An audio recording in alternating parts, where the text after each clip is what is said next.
और सबसे पहले आपको खबर दें, इस्लामाबाद पुलिस की जानिब से शहर में सर्च एंड कॉम्बिंग ऑपरेशन के दौरान पीटीआई के दर्जनों कारकुन गिरफ्तार कर लिए गए।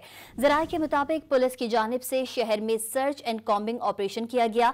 कॉम्बिंग ऑपरेशन में गेस्ट हाउसेज और हॉस्टल्स की चेकिंग की गई। ऑपरेशन के दौरान थाना कराची कंपनी की हुदूद से 70 पीटीआई कारकुन गिरफ्तार कर लिए गए।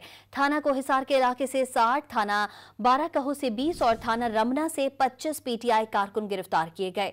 पुलिस जराये के मुताबिक कॉम्बिंग ऑपरेशन के दौरान थाना लोअर भीर के इलाके से 35, संगजानी से 45 और थाना तरनोल के इलाके से 42 कारकुन गिरफ्तार किए गए। पुलिस जराये का कहना है कि गिरफ्तार पीटीआई कारकुन जत्थों की शक्ल में इस्लामाबाद पहुंचे थे। और सबसे पहले आपको खबर दें, इस्लामाबाद पुलिस की जानिब से शहर में सर्च एंड कॉम्बिंग ऑपरेशन के दौरान पीटीआई के दर्जनों कारकुन गिरफ्तार कर लिए गए। जराये के मुताबिक पुलिस की जानिब से शहर में सर्च एंड कॉम्बिंग ऑपरेशन किया गया। कॉम्बिंग ऑपरेशन में गेस्ट हाउसेज और हॉस्टल्स की चेकिंग की गई। ऑपरेशन के दौरान थाना कराची कंपनी की हुदूद से 70 पीटीआई कारकुन गिरफ्तार कर लिए गए। थाना कोहिसार के इलाके से 60, थाना बाराकहो से 20 और थाना रमना से 25 पीटीआई कारकुन गिरफ्तार किए गए।